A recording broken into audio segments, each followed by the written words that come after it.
Awesome. You want to show us how to customize foam with the MyCaseBuilder solution?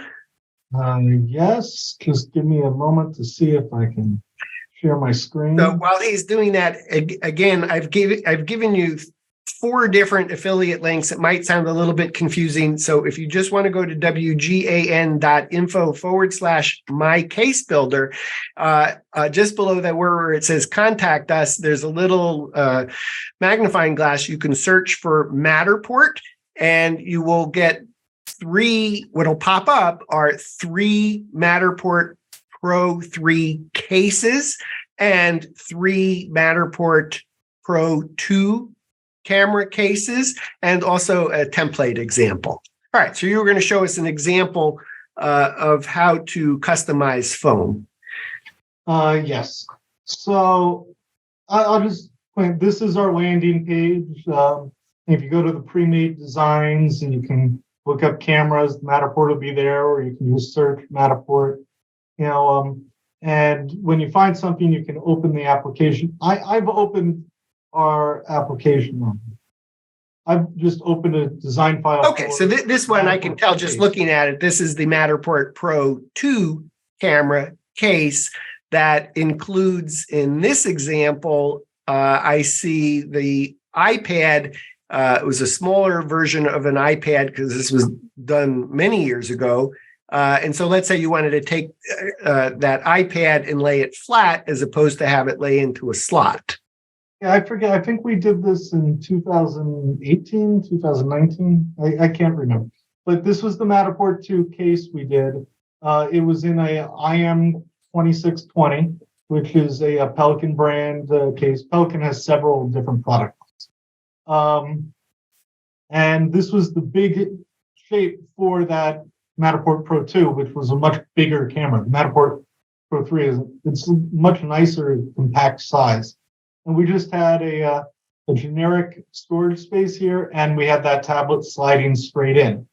Now, if you go into the edit, there's those 2 little slots vertical. Those are to grab it. Finger notches to finger notches. So this was your tablet. This was that relief for a back clasp, and then finger notches to slide it out easy. So this was kind of our simple approach of handling the Matterport 2. And but so you can go in and say, I don't want to buy that case as is. I want to edit it, right? Customize this foam is the name of the link on it.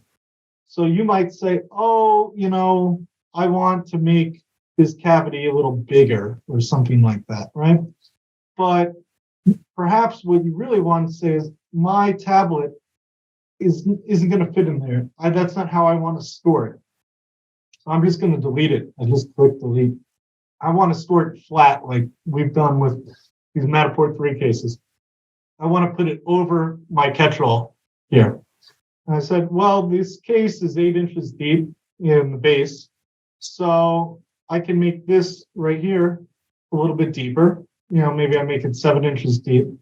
And I want to put my tablet on top of it. So I can just say, well, what size I'd measure, right? I'd get a measuring tape or ruler. I'm going to say my tablet is, say, 7 inches by 11 inches. And even though it's only like 3/8 of an inch thick, I'm going to have it in a case with a handle on the back. I'm going to make my cavity 1 inch deep. And I'm going to have finger notches on the top and the bottom. So this is my kind of, my very unusual specialized tablet. I just lined it up so that I'm over that cavity there.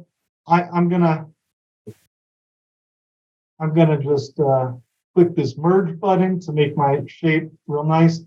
And I can just show you in the 3D what it's gonna look like now.